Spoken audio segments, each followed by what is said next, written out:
I'm Daniel, 70 years old, sitting in a creaky rocking chair on a porch overlooking a desolate stretch of Arizona desert. The sun's setting, painting the sky blood red, and I'm nursing a bottle of cheap tequila, trying to drown out the ghosts that haunt me.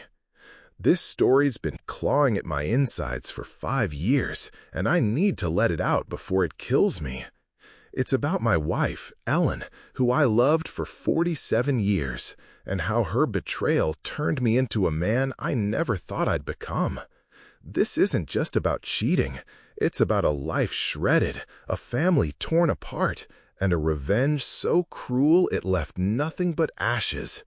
It happened in 2020, in the neon haze of Miami, and it's as vicious as it gets. Buckle up, because this is going to be a long, dark ride, and I'm not holding back. It all started in 1973.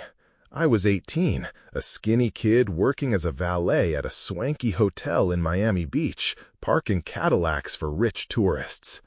Ellen was 17, a hostess at the hotel's restaurant, with sun-kissed skin, hazel eyes, and a smile that could make you forget your own name.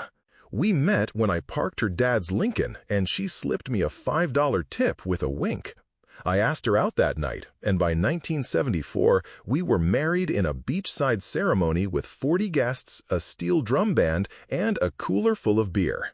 We were young, broke, and stupidly in love, dreaming of a life bigger than our paychecks. We built that life brick by brick. I got into real estate in 1980, flipping condos during Miami's cocaine-fueled boom. Ellen worked as a wedding planner, turning backyards into fairy tales. We had 4 kids. Laura, born in 1976, now a teacher in Orlando. James, born in 1979, a realtor in Tampa. Sarah, born in 1982, a chef in Atlanta. And Matthew, born in 1985, a pilot in Dallas. By 1995, I'd started my own real estate firm, Coastal Crown Properties, which grew to 50 agents by 2010. We bought a $4.2 million mansion in Coral Gables in 2000, with a pool, a guest house, and a view of Biscayne Bay. Our life was a postcard: yacht parties, charity balls, vacations to the Bahamas. By 2020, our net worth was $65 million, and I thought we were untouchable. Ellen was my partner, my heart, my home, until she ripped it all apart. It was January 2020. I was 65, Ellen was 64, and we were semi-retired. I consulted for my firm, she planned high-end weddings for Miami's elite. The kids were grown, the house was quiet, and we were planning a 50th anniversary trip to Italy for 2024. But something was wrong. Ellen started acting distant.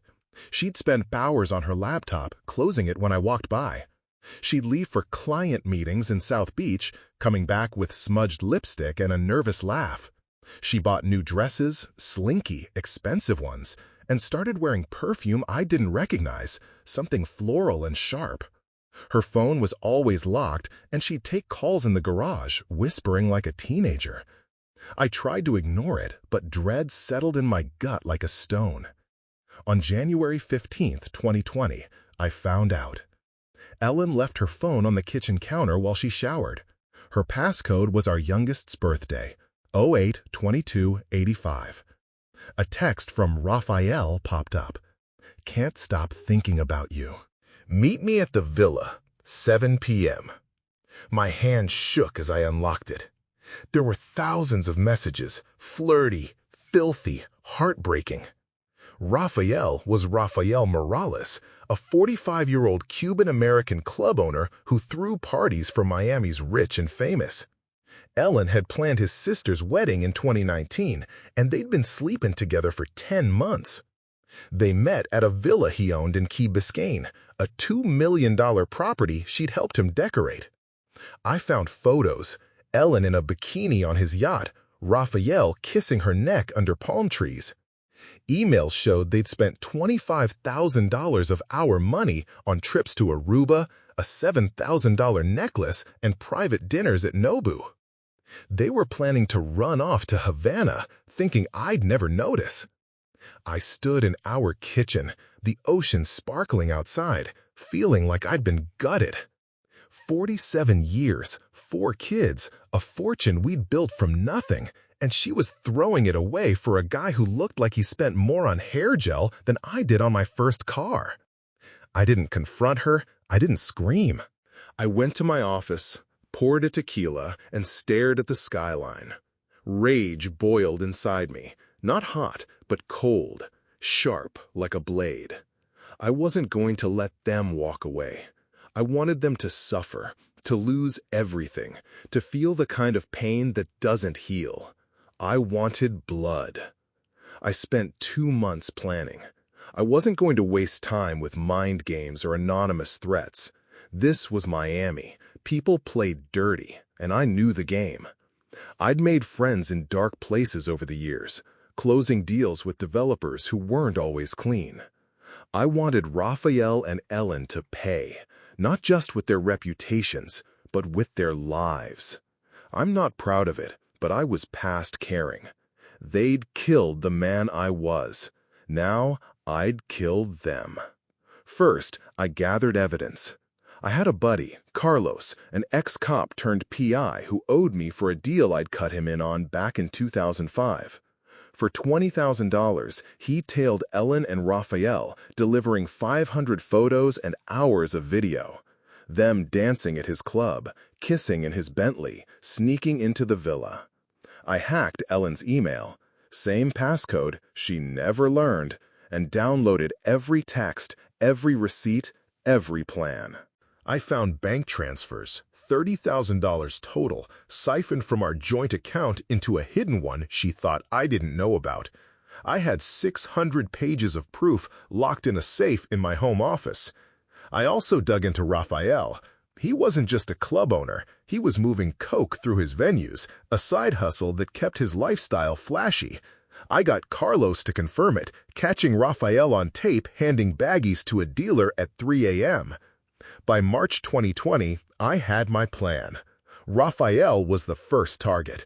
He was the instigator, the slip bastard who thought he could take my wife and my money.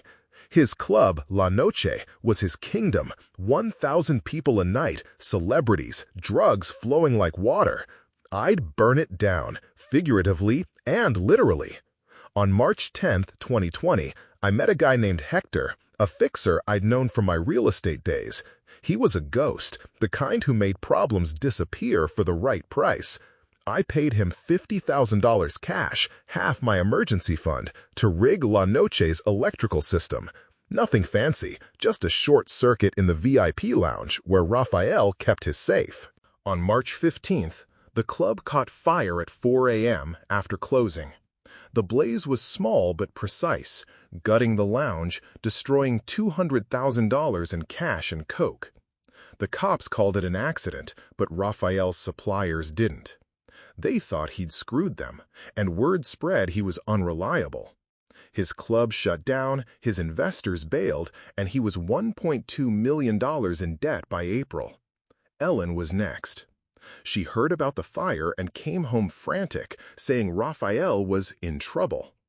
I played the concerned husband, asking if she needed help, but I was already moving. I knew she'd run to the villa, their safe place. On April 1, 2020, I followed her there, driving a rented pickup under a fake name, $200 cash to a guy at a lot in Hialeah.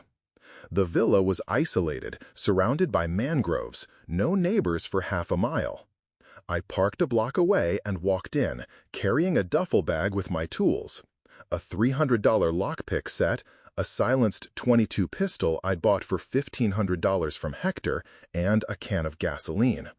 I wasn't planning to use the gun, not yet, but I wanted options. Ellen was inside, alone, packing a bag like she was ready to bolt. I picked the lock and slipped in, wearing gloves and a black hoodie. She didn't hear me until I was in the room. She turned, gasped, and dropped a wine glass. "Daniel?" she whispered, her voice shaking. I didn't answer. I showed her a tablet with the video Carlos made. Her and Raphael, their texts, their plans to flee. "You thought I wouldn't find out," I said. She cried, begged, said it was a mistake. I didn't care. I tied her to a chair with rope from a hardware store, $10 for 50 feet. I didn't hit her. I didn't need to. I poured the gasoline around the room, the smell sharp and heavy. You burned our life, I said. Now I burn yours. I didn't light it, not yet. I wanted her to feel the fear first. I left her tied, drove to a payphone, and called Raphael, mimicking a dealer's voice. "Your girl's at the villa. Trouble's coming." I knew he'd show up. He did, at 9 p.m., speeding in his Bentley. I was waiting in the shadows, the gun in my hand. When he walked in and saw Ellen tied up, he froze. I stepped out, the pistol raised. "You took my wife," I said. He tried to talk, offering money, apologies. I shot him once, in the knee. He screamed, collapsed. Ellen was sobbing, pleading. I didn't look at her. I poured more gasoline, splashing it on Raphael's legs. "You'll live," I told him, "but you'll wish you didn't." I lit a match and dropped it. The flames caught fast, licking up the walls. I untied Ellen, dragged her outside, and let Raphael crawl out, his legs burning. I called 911 from the payphone, then vanished. The fire made the news. Arson, they said, but no suspects. Raphael survived, barely, with third-degree burns and a limp. He lost everything, his club, his money, his charm. He's in a halfway house in Miami now, a broken man. Ellen was questioned, but said nothing. Fear or shame kept her quiet. I came home that night, showered, and acted like nothing happened. She didn't come back. On April 3, 2020, I filed for divorce. My lawyer, a woman named Carla who charged $700 an hour, had the evidence ready. I got the mansion, $50 million in assets, and no alimony. Ellen got nothing. She moved to a trailer park in Ocala, working as a waitress, her life erased. The kids know the truth. They haven't spoken to her since 2021. I sold the mansion for $5.5 million in July 2021, and the firm for $20 million. I bought this cabin for $400,000, where I live alone, surrounded by sand and silence. The fire, Raphael's screams, Ellen's tears, they haunt me. I wanted them destroyed, and they are, but it didn't fix me. I'm a husk, drinking to sleep, waking to nightmares. If you're thinking of cheating, don't, because someone like me might be waiting, and we don't just take revenge, we take everything.